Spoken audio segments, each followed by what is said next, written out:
Keyboard shortcut. Yay. Somebody else figured it out. Fantastic. You guys are awesome. All right. Am I good on volume? You guys can hear me okay? Okay. All right. I shall plow forward. And I assume that some questions will be raised in your minds as we go through this. Feel free to drop those into the chat and so that I can address them at the end.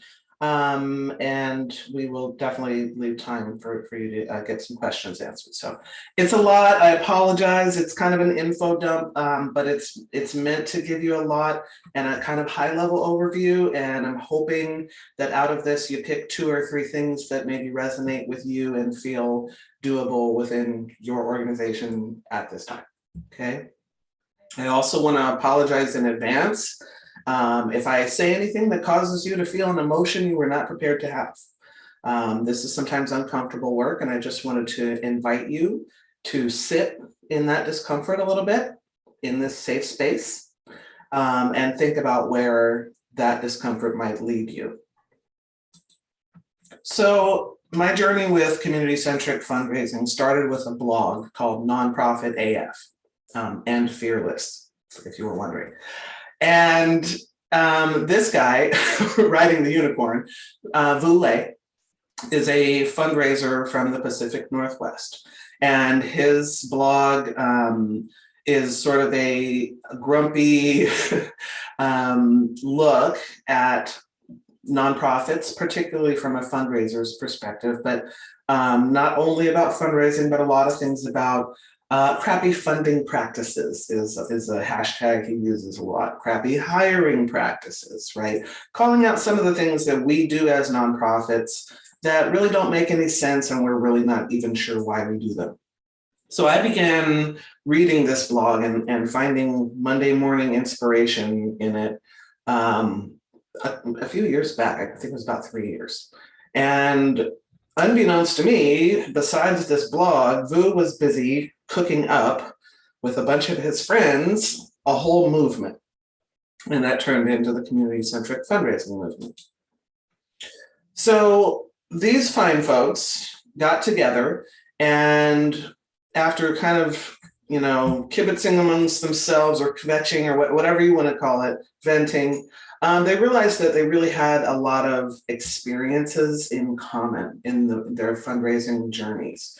And they wondered if those were really common beyond this group of friends. It was all basically from the Pacific Northwest. And so they convened some folks and asked them, and they'll explain more in this little video that comes next, what the outcome of that was. From there, they developed a content hub and invited contributors that are fundraisers and particularly folks of color to contribute articles, essays, videos about their experiences in this space. They also convened a series of town halls in which they reported some of the results of their research and also obtained some other feedback and all that good stuff. All of this was, literally July 2020, essentially. And since then, the movement has been transforming into a really, truly global movement. And the founders have engaged me, as well as some other folks, to assist in the transition from this movement that's not an organization, and it's an important distinction, right? This movement that has been led by this group of folks and transitioning it to a newer, broader group of folks that are really representative of the way that the movement is changing and growing. So we're now in the process of taking applications for the next global council, I think is the name we have for it. So that's kind of where it is today. But let's go back and hear the folks of Community Centric Fundraising talk a little bit about their origin story, really. And I'm hoping that I can get this to full size for us. CCF is part of a larger Is that volume okay? awakening across the country that we need to transform philanthropy in order to transform change in our communities. Philanthropy and fundraising practices are rooted in a history of exploitation and of racism and of colonization. And in order for us to actually solve the root causes of poverty and other oppressions in our country, we need to completely rethink what philanthropy means and how we participate in it. Community Centric Fundraising was started because we wanted to find new tools and resources to build power for our community. And when I think about fundraising and philanthropy in general, it's about our access to and relationship with wealth. But historically, many marginalized communities haven't had any access to wealth. In fact, it's been taken away or stolen from us. The whole system that relies on philanthropy sets up a power dynamic that is unhealthy for communities and individuals working for the betterment of their own neighborhoods and communities. But that's the thing, the systems are producing exactly what they were designed to produce. The systems are working as they were designed to keep the poor poor, to keep the oppressed oppressed. I think we have to admit that we have been complicit in perpetuating a lot of the injustice we've been fighting.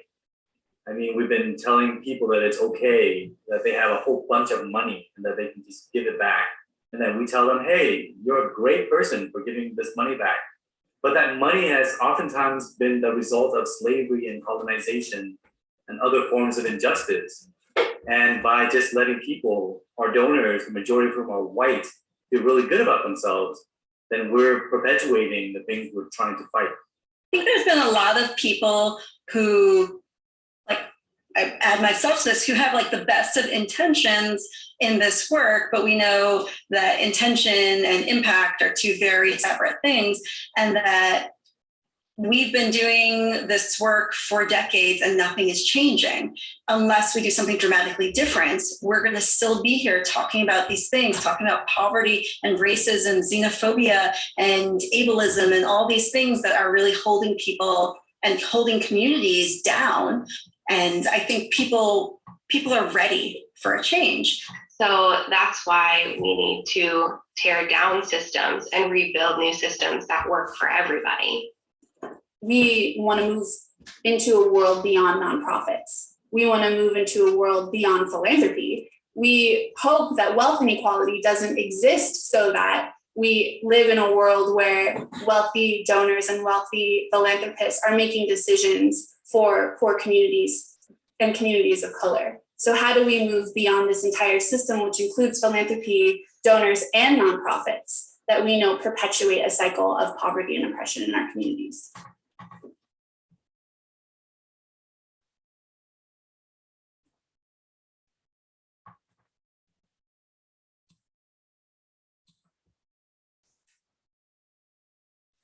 Yeah, I had been talking to a bunch of fundraisers of color, and also a few white allies who have been very uncomfortable with the way that we have been fundraising.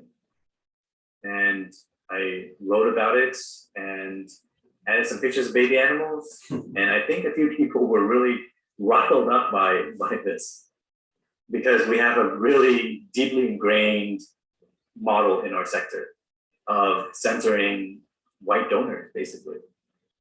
And so when we started talking to other fundraisers, they said, you know what, we need a new model, how to do this that aligns with our values. Because I think there was a whole lot of people who would have been very uncomfortable and just did not have alternative model or even permission to say, you know what, this is not working for me and my community. In August 2018, we held a convening for 90 POC fundraisers in the greater Seattle community to come together and to share their voices about what wasn't working in philanthropy. We were connecting with this POC fundraiser community that a lot of us had never met before. That was 90 POC fundraisers in one room. That was definitely new for me. And being able to connect with them, and so much of that event was about the reaffirming that we really need to make fundraising anti-racist. And there's so many practices internally and externally that we're following that needed to change. So it was really amazing to be with that group. And I think since then, that's allowed us to, or encouraged us to pivot, to look at both community and also how to dismantle these donor-centric practices?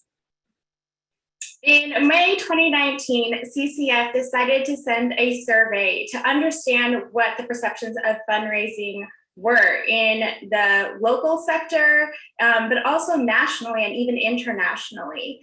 We were tired of not being heard, of fundraisers of color being dismissed, and our own experiences being denied and gaslit. So we were able to survey over 2,000 nonprofit professionals, and surprise, surprise, the data affirms what we've been saying, that 2/3 of nonprofit professionals are unhappy with the current fundraising philosophies and practices, and that this data affirms that we need to change, and that change needs to happen now. Based on what we learned from our community, there's been a pent-up demand from fundraisers and from nonprofit executive directors, especially those of color, who are feeling isolated and trying to figure it out on their own. There has been nobody to share with or bounce ideas off of. AFP chapters aren't ready to discuss difficult or seemingly political issues. So we built communitycentricfundraising.org, not only as a community of support, but as a platform to generate knowledge and wisdom that provides a counter narrative to the framework, philosophy, and practices of fundraising.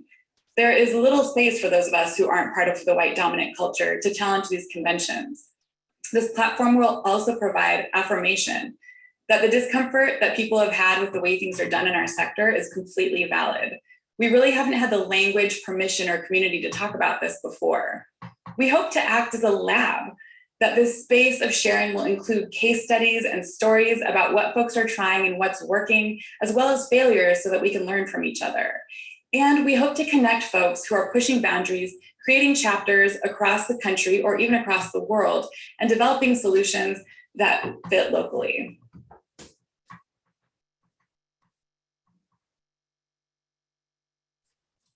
I'm gonna pause that video there because it just runs through the 10 principles, which I am gonna go through in detail next. CCF is part of a... There we go. All right, so as a result of all that work, the folks at CCF came up with these 10 principles, and they kind of have a disclaimer that they're meant to be evolving and incomplete and all that good stuff. So the the first one is fundraising must be grounded in race, equity, and social justice. And that's a big statement, right? What are we grounded in now? We're grounded in raising money, right? The board said, we need money, go raise some, right? We got this new program, we need to make some money to make it happen. So this is an absolutely different way to approach the business of fundraising and the art of fundraising, I would say.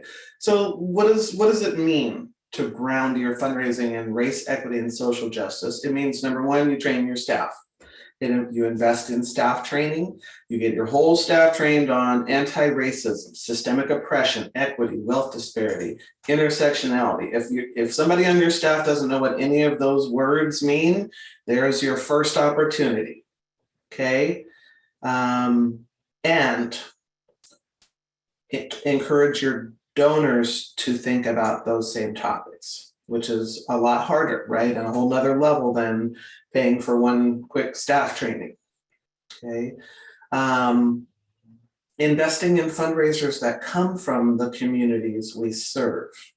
Now, unfortunately, fundraising is primarily made up of women who are white and have some level of economic privilege, either a partner who provides enough income that they can survive on a nonprofit salary, right? Or generational wealth.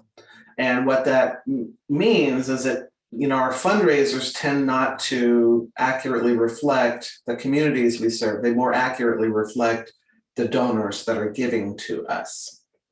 And that's a disservice to our communities. If the people coming to donors to tell their stories don't understand their lived experience, how good a storyteller can you ultimately be if you don't have any knowledge or understanding, deep understanding of the community that you're trying to work to improve. So whatever that means in your community, right? Whatever it means. So, and one of the other things is there is an issue in the nonprofit world about kind of the big guys with the big budgets and the little grassroots folks just trying to make it happen without any budget at all sometimes.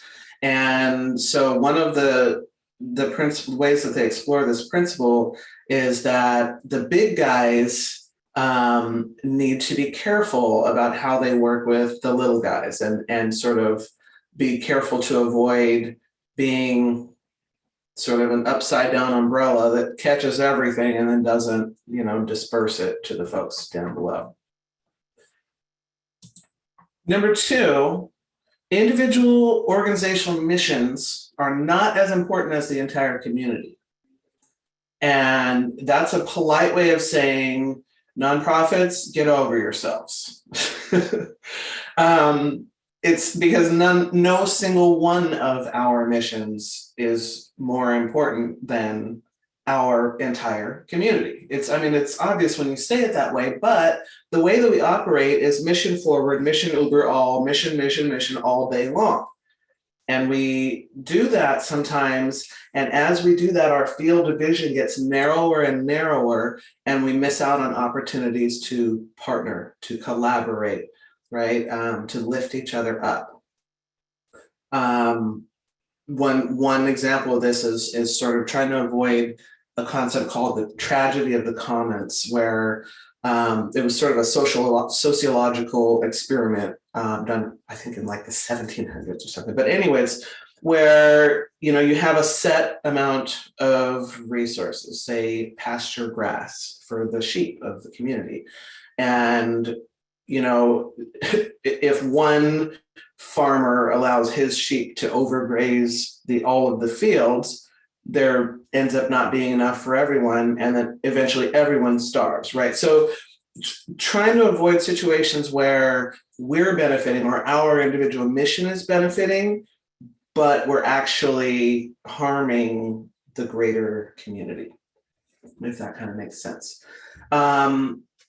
It's also about being thoughtful about what funds we receive, what grants we apply to, which donors we take on, and which ones we pass on. Okay, and every executive director cringes a little at the thought of turning down a mega donor. But what if that donor's last name is Epstein and first name is Jeffrey, right? What if the wealth that was amassed came from Smith and Wesson, right? What if it came from abhorrent things that are not in line with your organization's values? Should you say no to dirty money? Yes, right? Because your integrity as an organization and as a person, to be perfectly honest, is more valuable than a one-time dump of cash that taints your organization's name forever. Okay. Thinking about whether our mission is still relevant to the community. And this is a big, hard, ouchy one, because in the last 2 years, some nonprofits have gone under and gone away because their mission became no longer relevant to the community because we've gone through global crises. But even when we're not in global crises, we need to be checking back in periodically to make sure, I need to plug in, sorry about that, to make sure that we're still relevant to our community and responsive to community needs. If we need to, we should adjust or merge or even shut down. And I've known orgs that have literally done that. Because, for example, and I'm gonna just go off camera for a sec while I grab my screen. But for example, we had an organization here in California that was working to convert some old unused rail lines into pedestrian and bike and equestrian and all that good stuff corridors, which was a great mission, right? And then there came a piece of legislation that effectively rendered that mission unachievable. because of the high-speed rail project that was intended to connect California. So the org shut down. I mean, because why would they stay, right? If it literally became unfeasible to accomplish their core mission, they shut down, they liquidated their assets, and they redistributed it to other organizations in the community. Instead of just limping along like, well, maybe another law will be passed and we can. Nope. Okay.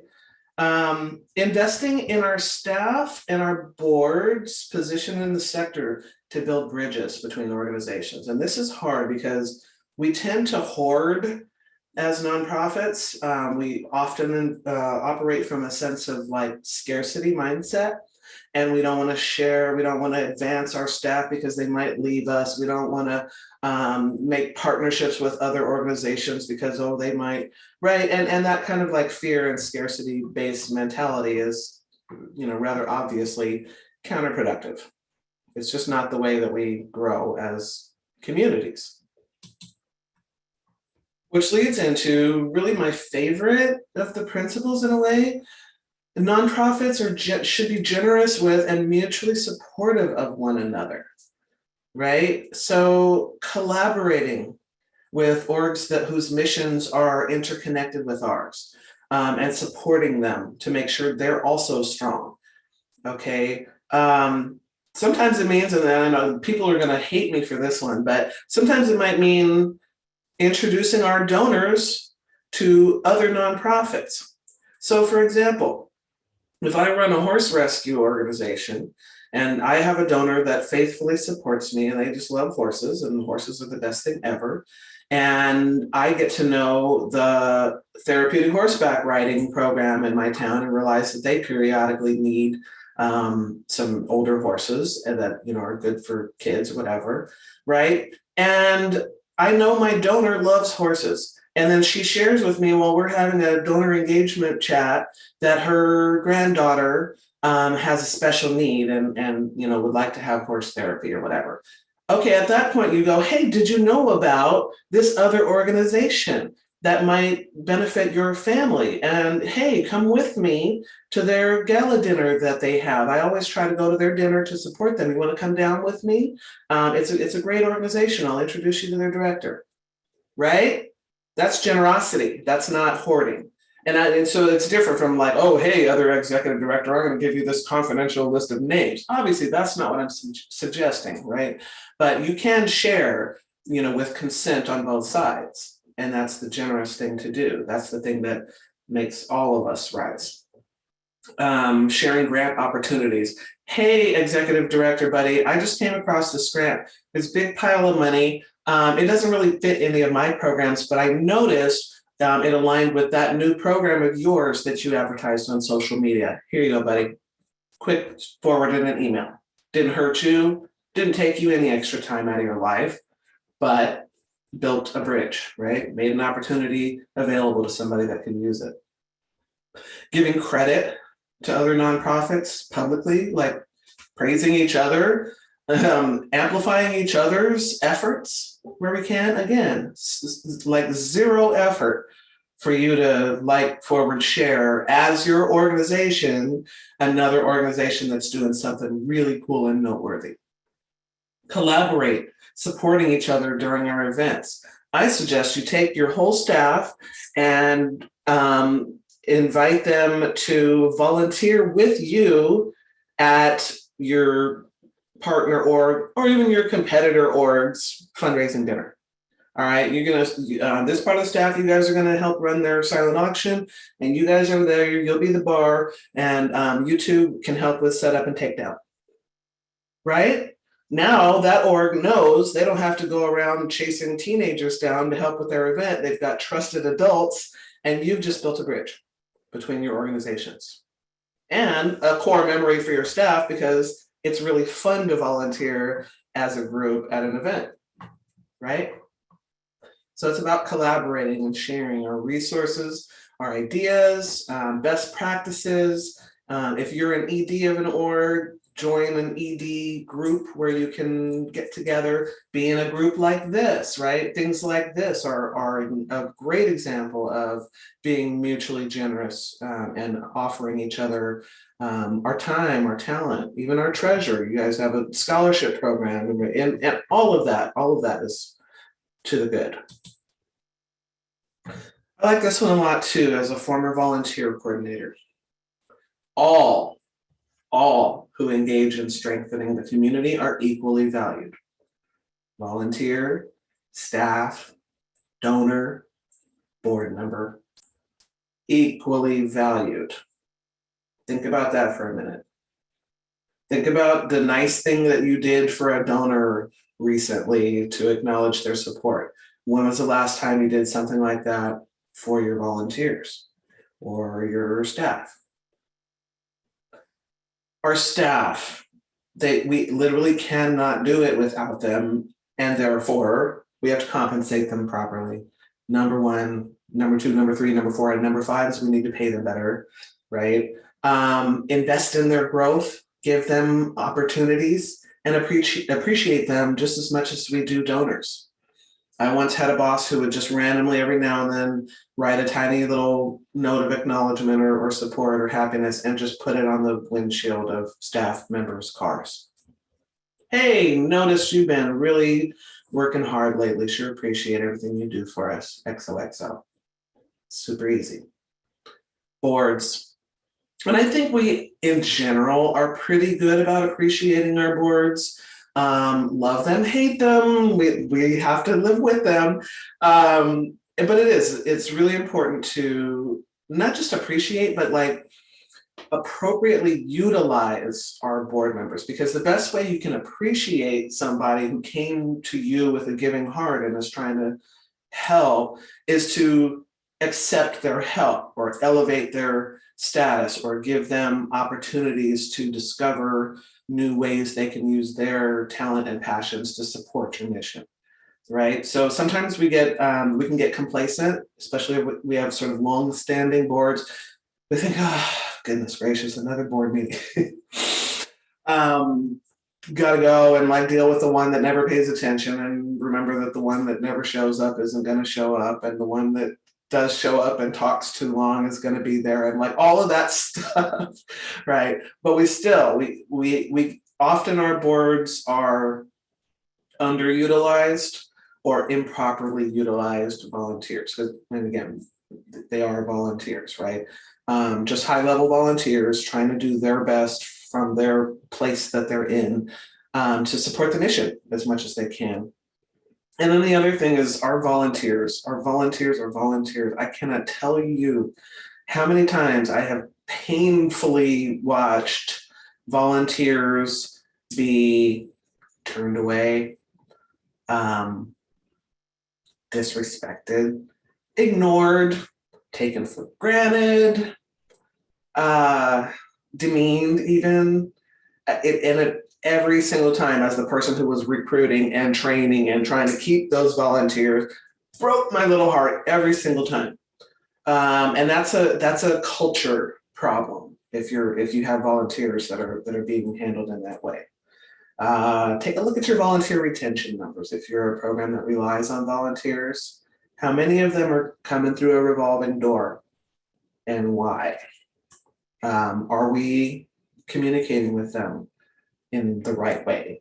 Are we asking enough questions of them rather than dumping our training and here, you need to know this in order to help them scoop the poop of the dogs at the dog shelter, right? As opposed to an interview where you really explore what their actual talents are, and you find out, oh, they're a graphic designer and a photographer and an Instagram influencer, and they could be posting adorable pictures of the dogs on the organization's Instagram, and maybe scooping poop isn't the best job for that person, right? But it takes a mindset of like not looking at volunteers as just cogs to fill the hole in the machine that just humanizing that whole process and treating volunteers as people who are walking in with the greatest gift anybody could ever give, something we cannot ever get any more of, which is time. They're giving you time. that they could be spending with their family or their friends or in their garden playing in the dirt. They're giving it to you. It's a huge gift, and often it goes unappreciated. Step off soapbox, Marissa. The other things are clients. How do we think? How do we speak about our clients, our constituents, our whatever we want to call them? What contributions are our clients making to our organization that we are not acknowledging or stewarding? We need to appreciate our clients as much as we do our donors.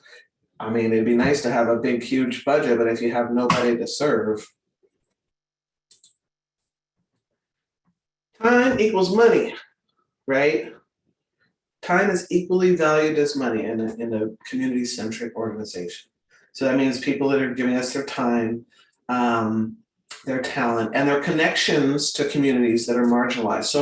So let's say you are a primarily white organization and you're serving a community of low-income folks, and those folks are some white and some Hispanic and some Asian, but primarily they're Black. Okay, so when we have a volunteer, say, that's working in our food kitchen, and they have lived in that community for 35 years, and they know half of the folks that come in to receive our food services, can we uplift and provide opportunities for that volunteer to have more influence? Can they be in the boardroom when decisions are being made? Can they serve on a committee and be more than just a scooper and a slopper, but it helps with the strategy as to why we can't seem to reach this one homeless encampment behind the railroad tracks? Because they know that there's only one way in and out of that community, and it's guarded by the lookout, and if the lookout doesn't know you, everybody knows to scatter.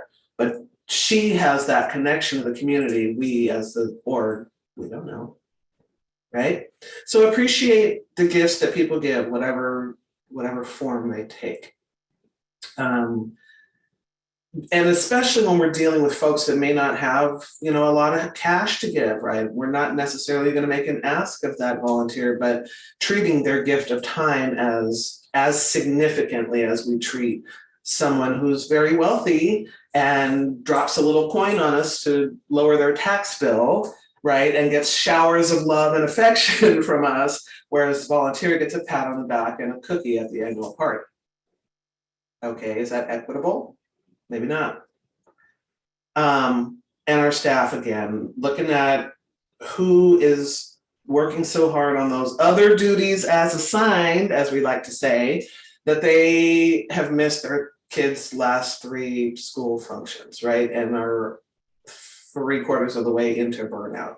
Are we being vigilant about that?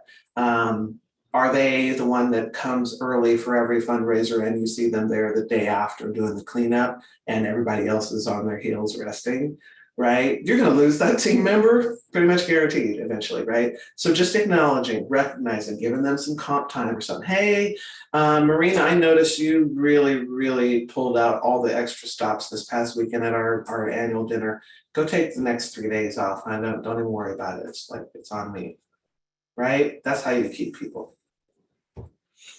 Assuming that's what Marina wants. Marina may want a gift certificate to the spa. You have to ask Marina, right? So this is hard. This is some of the hard stuff, talking to our donors. If we're treating our donors like an ATM machine, that's where our relationship ends, right? If we treat them as partners in achieving our mission, that means we have to be transparent. We have to be more honest with them, and we have to talk about some hard stuff sometimes. The metaphor I like to talk about in the whole donor centrist model of fundraising is that it's an unhealthy relationship. So imagine you're in a marriage or a partnership between 2 people, right? Would you ever say that your relationship is wife-centric? Is it husband-centric? Or is it a partnership? and you have equal roles, equal responsibility, different skills and talents, and you're both working together to make sure the mortgage is paid, the lights are on, the kids are fed, and the garden is watered. That's a partnership, right? That's different than, you know, a financial relationship between two people. It's just a whole different mindset. And so if somebody's your partner, that means everything is not always love and light and happy la la, right? I mean, maybe you guys have a different romantic partnership in your lives than mine, but in mine, there's conflict sometimes. There's hard decisions sometimes. There's vulnerability and sharing and asking questions and listening to the responses. So I'm not saying you should go and say, hey, donor, you know, you should really feel guilty that you're a millionaire, and I don't think you deserve to have any of your millions, and you should just really give them all to me because I need to build a new wing for the children's hospital. There's that way. Or there's, hey, mid-range donor who's given to us the last 3 years. I am so glad that you have continued to support our mission to save the redwood trees. Can we talk more about why you care so much about our mission and how we can get you further involved in supporting us? Okay, so that's opening a door, right? And then maybe while you're in that chat, you find out that the donor's generational wealth living in Northern California in the beautiful redwoods, in a 100-year-old house. Maybe you find out that in the course of her history, her family was part of the genocide that happened where the United States government offered bounties for people to murder Native Americans. And you discover that maybe she has some feelings about that because she only really learned about it recently. That's an opportunity, right? You would never have gotten that opportunity without that opening that door and sitting and listening. Okay, so that means that's an opportunity for us to talk about, maybe we could work together to develop an exhibit at the Redwoods Museum talking about who lived on this land before we stole it, to be honest, and how we can stay engaged with them now. That's a big project. So I don't know, you know, I know you've given to us a lot. Let's talk about how we might work together to make this big project happen. Maybe you have some friends in the city council. We could, right? So this begins a whole conversation. And now you're talking about equity and land back and reparations with an elderly white lady who lives in Marin County, California. Okay, so it's about just relating to people, I guess, as people, and not treating people as just resource banks that we can go and dip our ladle into, right? And when they do something wrong and say something wrong, we have to stand up to them. We have to, I mean, for the sake of our staff, for the sake of our own personal integrity, and for the integrity of our mission and our organization and our reputation. So for example, if you're the University of California and you've got a mega donor and he wants to help you solve the student housing crisis on campus, and he drops a few billion on you to help build a dorm, and you're like, finally, the students will have a place to live, except he wants to help design the dorm. Oh, well, that's okay. I mean, we were just going to put your name on it if that was okay, but you want to help design it. Okay, that's fine. And you're also clinically blind. Oh, well, yeah, okay. So we'll design it according to. You want it to not have windows? This is a real story. This happened here in California. Okay, and I'm sorry, and there's another place in the East Coast. The same guy donated with a bunch of money and built a dorm without windows. I don't know about you, but I need my vitamin D, and I will go and sleep in the forest if there's no windows in the place that I live. So I would have said no to that donor. I'm sorry. Sometimes we need to do that. And we absolutely have to, if our donor, like I've heard horror stories, I know you have too, of donors mistreating staff, asking things of them that are,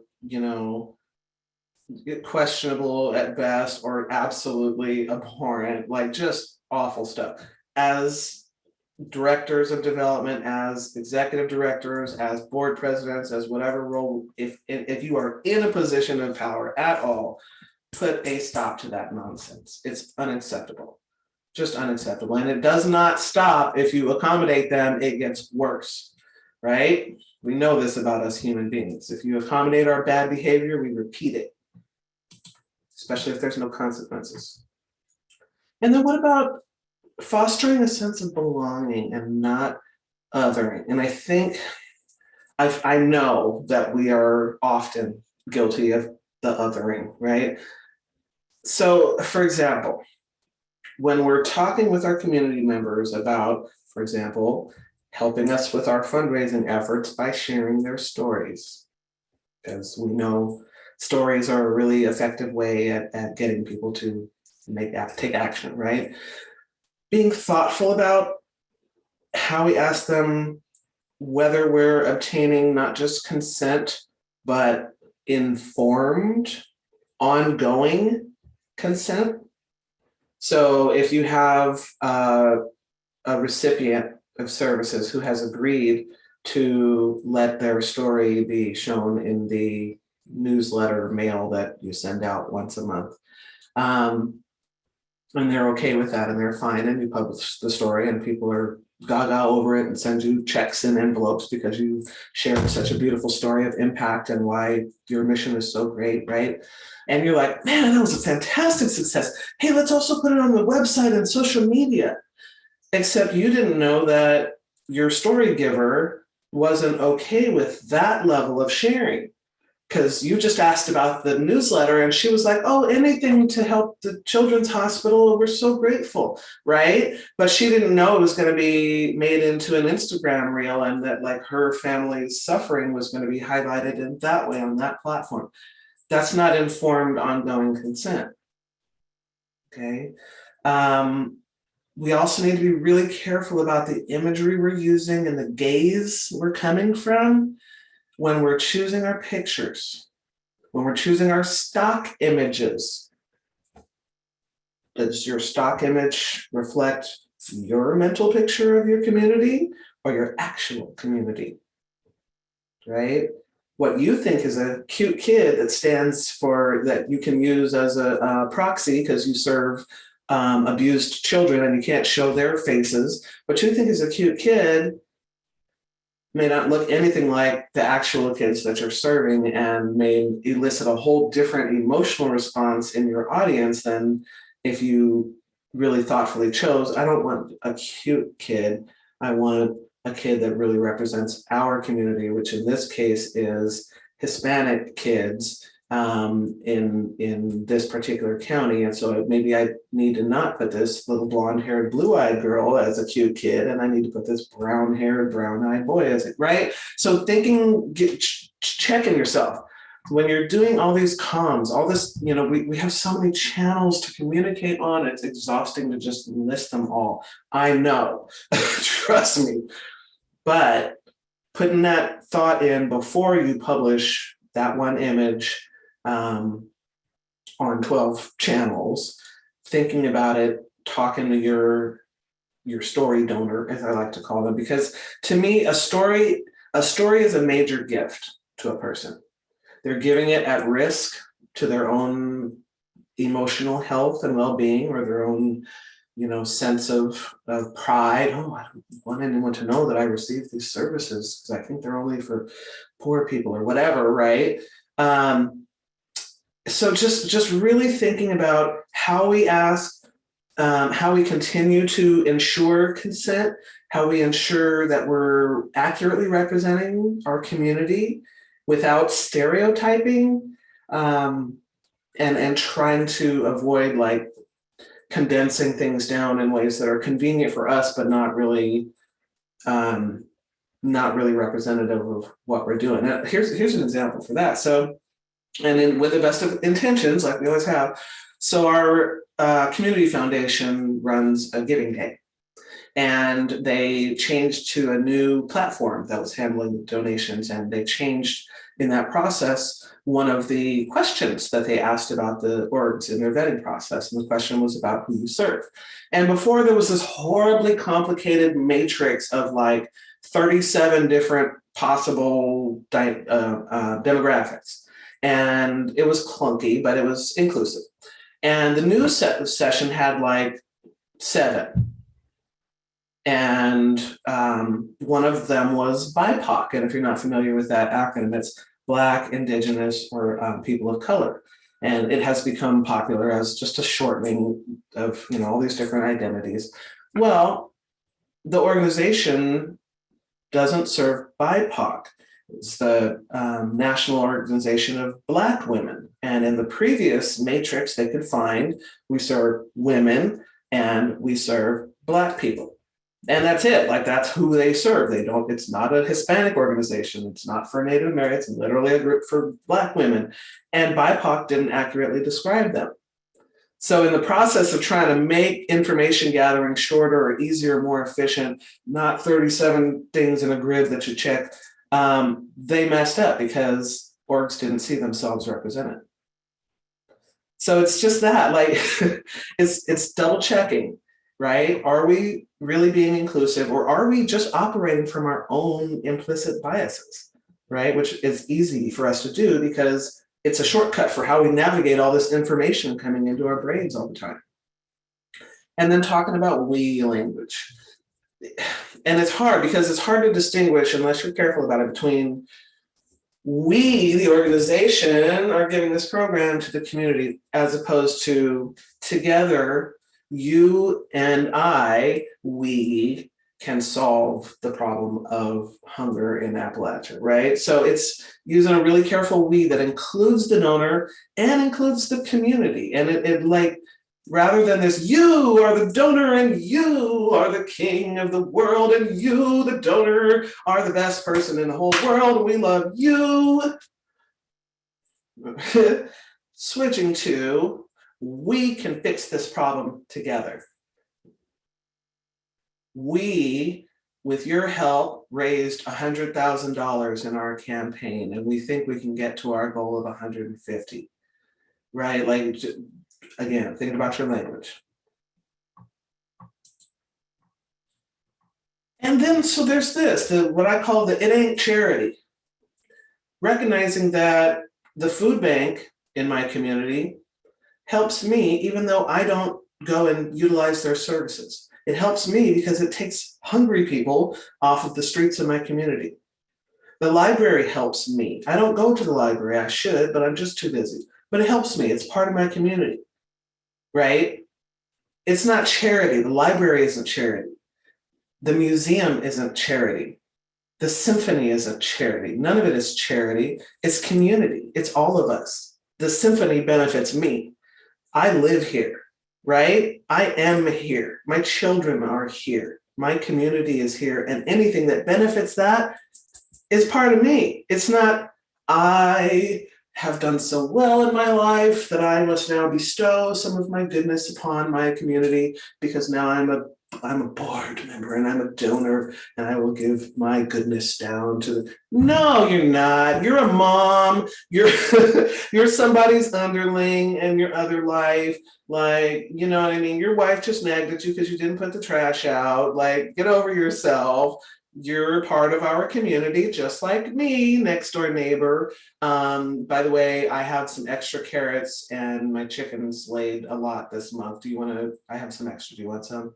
Right, so this is, again, just a different, this moving away from this like hierarchical savior kind of thought, and to listen, we're just neighbors, right? Like, we're just, it's just community, it's just all of us, right? None of us is above anybody else.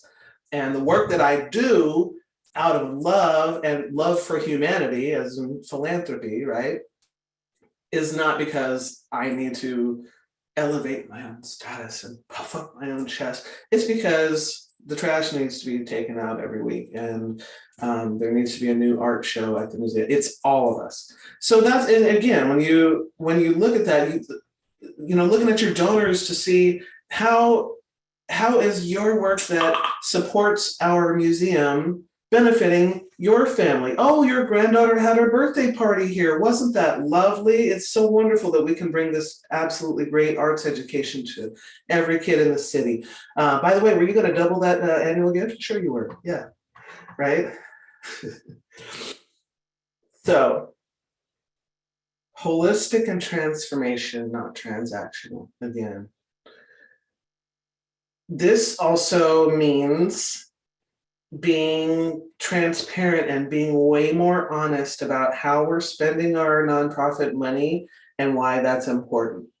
Because if there's one person in this room that can tell me they have never massaged their numbers to make it appeal to a donor's sensibilities of what's important and what's overhead, I'm gonna call you a liar to your face right now, okay? We do it because we're sort of pushed into it and forced into it and we don't like it, but we do it.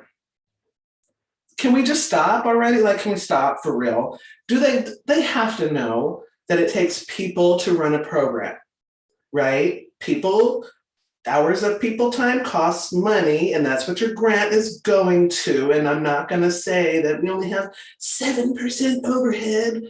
Overhead is people, okay? Overhead is the light bill that needs to stay on, and PG&E doesn't give us any discount.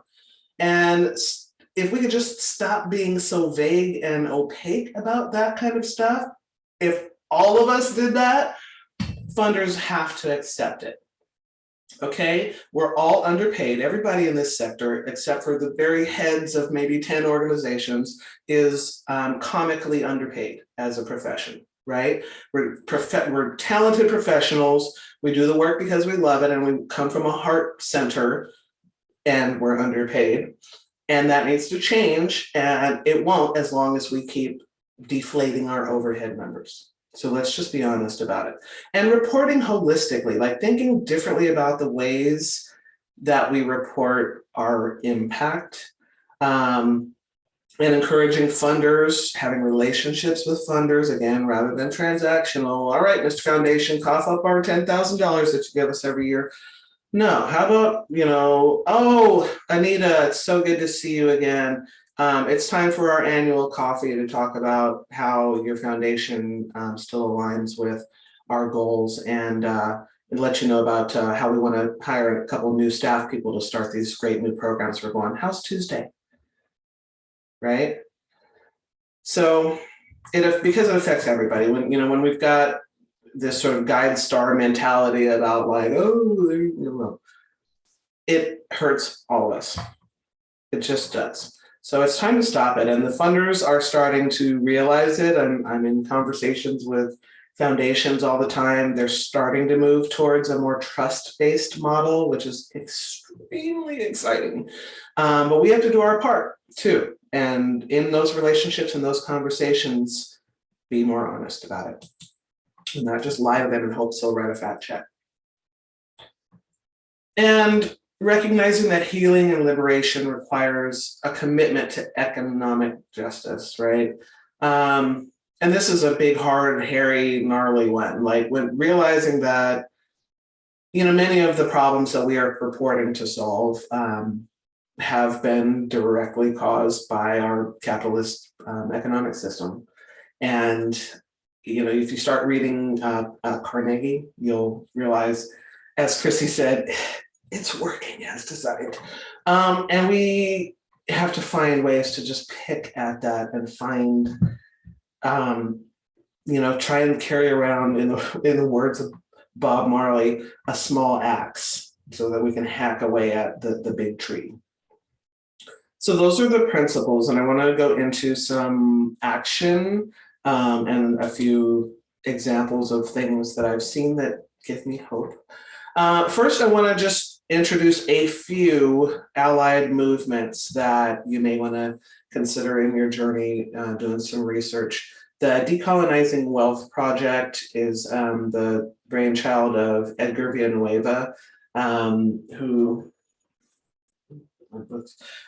wrote a book of the same name, and he's now on the board of, I want to say, the Ford Foundation, and his whole thing is from the perspective of a Native American gay fundraiser, how to approach traditional philanthropy from really like the funding side. And then the Show the Salary movement is about hashtag crappy hiring practices. So Showing the Salary is about promoting pay equity, gender pay equity, as well as racial pay equity, and also about simply respecting job seekers' time and not posting job descriptions without a salary, because I'm sorry, ain't nobody got time for that.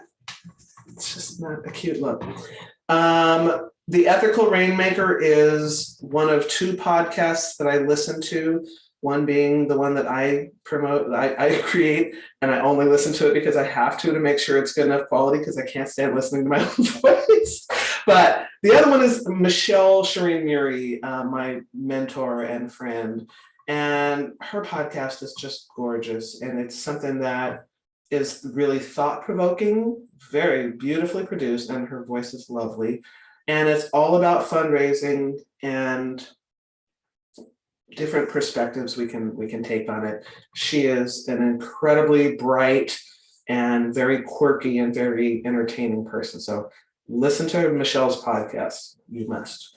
And then some books. I may have them around here somewhere. I laid them down somewhere. Anyway, the number one, if you're intrigued by community centric fundraising, I would start with Decolonizing Wealth, because it's very approachable, and a lot of it is in the form of stories, and it's really about ways of using some of the Native American indigenous wisdom that he knew from his own lived experience and applying it to philanthropy. So you just have to read that. It's just a must read. One of my other favorites is Collecting Courage, which is a collection of stories and essays and poems and songs from fundraisers of color, almost all of them from Canada. So they have an interesting, similar sort of parallel experience to folks of color here in the States. And I just found it interesting, one, that our experiences were so similar. I personally this book had a really hard emotional impact on me, and I was honestly unable to finish it like in one go. I had to walk away from it for a little while because I felt too seen in my experience. So it was very, very impactful for me. The long, kind of more academic book, which is a fantastic one for if you need some actual data and sources to explain some of this stuff to folks that are like, what do you mean racism ended when slavery did? This is your book.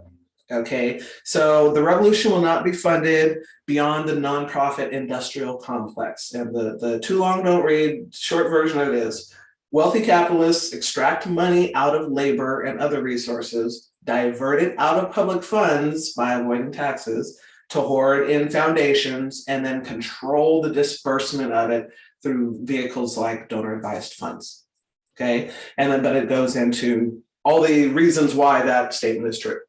And then this one, the Justice Funders here, I am a visual thinker and I like timelines and stuff. If you think the way that I do, this is a really nice timeline for exactly when and how the tax codes evolved to put us in this mess that we're in right now. Okay. And then here's some actions. And you guys will have access to this slide deck, so you can read them yourself later. But number one, congratulations, you've already done one by inviting and hiring and paying me to appear here today. Okay, so yay for you. You're doing great. You're off to an awesome start.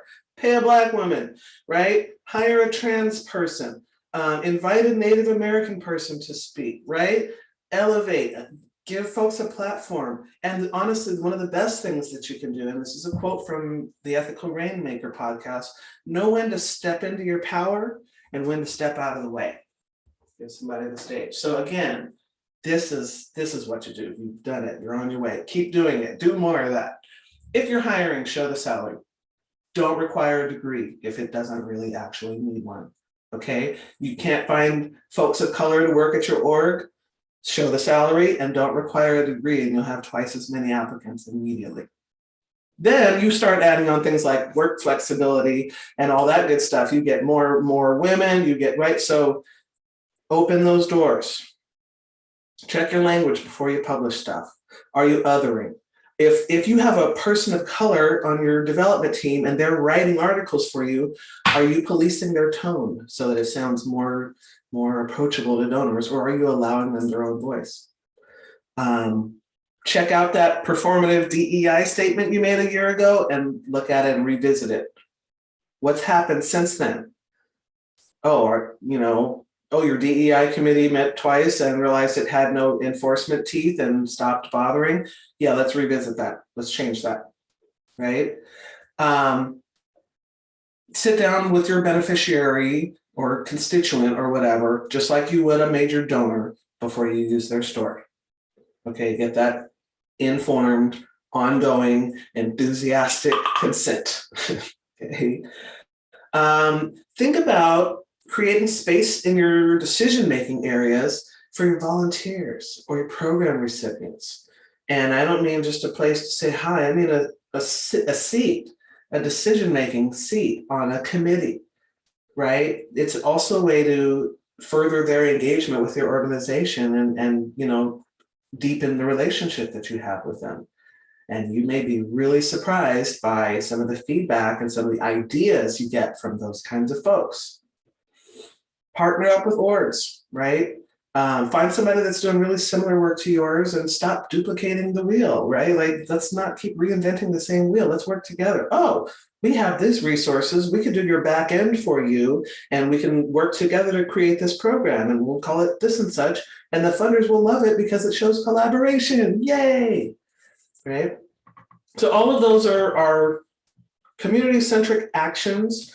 There is a whole PDF of sample aligned actions, and that's on the Community Centric Fundraising.org website. I also do encourage you to review their website really thoroughly. There is just amazing content coming out of there, almost faster than I can keep up with it, to be honest. But it's a combination of looks at the sector from a lot of different perspectives.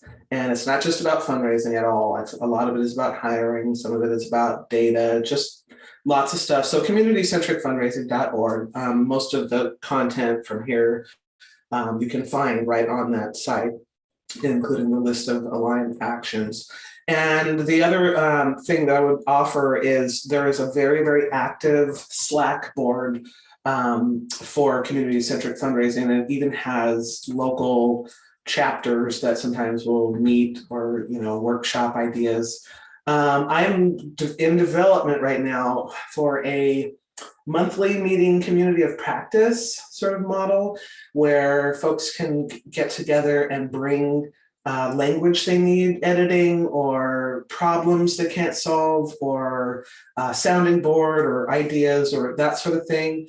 And I'm just in the process of building that now. So if you want to join with me and meet up with like-minded folks on a monthly basis to work through some of this sticky, turning these principles into action stuff, you are absolutely invited. You can visit my website and just put in a little contact form there.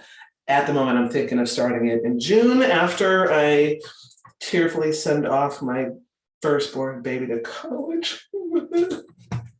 This is my contact info, so you guys can reach me at goodhealthconsulting.com. And if you don't mind a little spicy language now and then, you can follow me on socials at Kids, Cats, and Tech, which are my three favorite things, not always in that order. And that is Community Centric Fundraising. I'm going to take a breath and a sip of coffee, and then I will maybe somebody can read through the chat questions. Marissa, what an amazing presentation. Thank you so much. I've got 2 full pages of notes here of things that are sort of reinforced in my professional and personal practices, as well as some of those things that I'd like to take back and share with my team. Wonderful. I'm so glad that, like I said, it's a lot. And there's a lot in there and a lot to unpack and research more. So I'm hoping that this real high level touch gave you a couple things that maybe you want to investigate more. There, for those looking for like folks that are doing things right, I do recommend the Slack channel. It's like a 5,000 person community, so it's very, very active. And I honestly, one of the things I enjoy watching on that channel is the number of job opportunities that explicitly include community centric fundraising in the job description. So, and of course, they'll also show the salary. So that's wonderful. And I have made it my mission to just sort of keep my eyes peeled for people doing interesting things. And I have found a few. And I'm trying to kind of highlight those as I go forward in my work. Things like getting creative about naming rights, for example. So I have a friend that works with a squash program, the whack-a-ball or something, I don't know, in Boston. And they were Jeremy, it's linked from the Community Centric Fundraising.org website. It's on there somewhere. I think it's on like the Join Us or whatever. So anyway, so they wanted to build a new set of squash courts, and their whole thing is bringing this very, upper class white sport into the inner city and teaching kids this is just a fun game, let's whack a ball together. Okay, fine. So instead of asking their mega donor to give them however many millions they need, whatever, they went about it differently. They created naming councils, and on those councils, the kids that were the recipients were on the council, and there was a sort of a competition for naming rights, and the competition was not based on how much they raised, it was based on the number of donors. So, right, the mega donor was like on a team in a council with a bunch of kids from the ghetto trying to strategize, right, how they could raise the largest number of people to support this mission. And then together they were going to submit their vote for what the name should be, and that would be against the other councils, right? So you got engagement, you've got communication between donor and community member, you've got actual equal positions of power, right? Like just all of that. So things like that are sort of quietly starting to happen. And I'm just walking around with antenna trying to catch them all and notice them all and try to compile these stories. See, that's my community centric fundraising Slack popping up notifications again. Sorry. But yeah, so some people are doing it. It's not super out in the open, but I keep my eye on the Content Hub very much. Michelle's podcast, The Ethical Rainmaker. And so she has an episode, for example, that talks about how the Oregon Food Bank decided to start measuring love as one of their metrics. How do you measure love? Whole podcast episode about it. And then what happened afterwards, right? So follow all these resources, and because things are happening. And then they just keep bubbling up. Wonderful. Lacey, do you have a comment to add? I wanted to share something that we started doing with our clients in the last couple of years that makes it a more permission-based process, if that's okay, and also ask a question. So I work for Habitat for Humanity, but more than just building houses, we also have an education program. So through our program now, we've introduced what we're calling the Share Your Story class, which is a small group discussion led by someone from communications as well as a caseworker. So we have both perspectives in the room. And we also invite families who have been partners and very vocal advocates. We ask one of them to join in the conversation as well. And in these small group discussions, we talk about what is possible that could be shared. We get permission, we get an actual signed permission from the person saying what they're comfortable sharing. And the interesting thing that we found is that rather than our fear of many families selecting out of their story being shared, what instead is happening is that we're finding these incredible advocates within the group that we wouldn't have identified ourselves. Wow. So that's been a huge win for us. So I definitely encourage you all to think creatively about how you can talk with your clients about sharing their story and why we do it. Just like explaining the why, and also making sure they know we're always there to try to empower them and not treat them as a token family or something like that. So that's been a huge success for us. And we've just found some incredible champions doing this new process instead of just the form discreetly being slid into their onboarding paperwork as it had historically been. Right. Question I do have, and it's because of words that I've heard come out of my mouth and words I've heard come out of mouths of my coworkers, and I don't know if it's bad, and I just want to ask about it. So in our program, we call the families that we partner with family partners. We serve here in Knoxville a primarily Black population through our Habitat program, and I often I hear myself saying our families or our partner families. And the thing that's making me uncomfortable about that is I worry that it's coming across as ownership. So do you have any feedback? Yeah, I feel, not seeing like the greater context of the phrases things are in, but to me, our families feels more like belonging, not ownership. It's just one of those things as we're trying to be better about our language that every time I say it, it rubs me wrong. Is that I need to stop saying it, but it's just so ingrained in my language of how I talk about our families that we partner with, and I just want to make sure as a white woman, I'm not sounding as if I'm somewhere above that or it's an ownership thing. And it's a hard one, right? Like, because what else would you say? The families? That feels weird and impersonal, right? Yeah. I mean, you could say the families who partner with us, but hey, maybe you're on Twitter and you got a character limit, right? And it's hard, like right?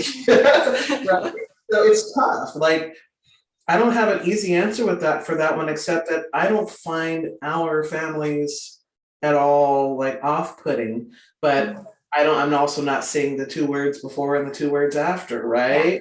But that's what I'm gonna do, like, because I feel like a lot of people are in that position, like they understand kind of the framework and agree with, at least some of the principles. They're like, okay, I want to, but then wait, how do I exactly? And I don't know. I think it's that the movement now is at that point where we're turning these principles into action and coming up against obstacles along the way and going, okay, how'd you get over that rock over there? Okay, I'll try that,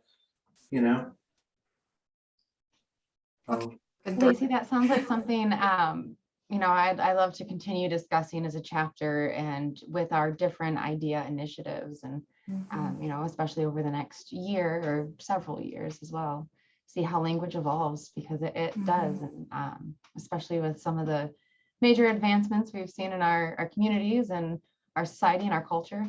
I'm sure what is correct today could be not the most correct in a few months. Yeah. So. I remember years ago, I'm older than I look. I like to put that out. When I first started working in nonprofits, 10 years ago, I remember at that time having a conversation with a Black school principal because I worked in a nonprofit that worked in the school system about what's right, African American or Black. I mean, really, I just wanted to know I want to be on the forefront of what is the correct thing that people feel respected. And he was like, no, just ask them. And that was like, oh my gosh, like, why didn't I, think to be more human about it? But it is just kind of goes to show how we're evolving, how it's about getting others buy-in and getting their voice in the conversation so that we're not just wondering what to say. I think there's a lot of fear around saying the wrong thing. Yeah, for sure. It's so true, Lacey. Like, and it's the simplest answer. I heard at a birthday party for a 10-year-old the other day, and the mom was like, well, they've taught my daughter to, if you don't know someone's pronouns, you just ask them. Mhm. Gee. Imagine asking someone how they would like to be addressed. That seems extremely polite and respectful. Right?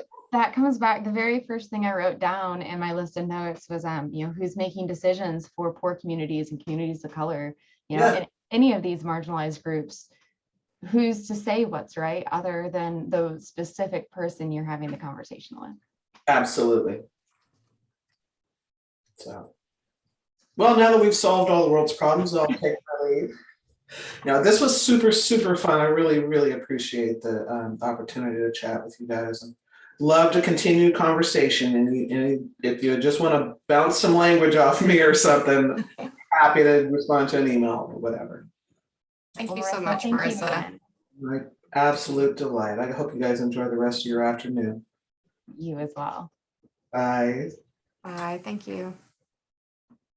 Thanks, guys.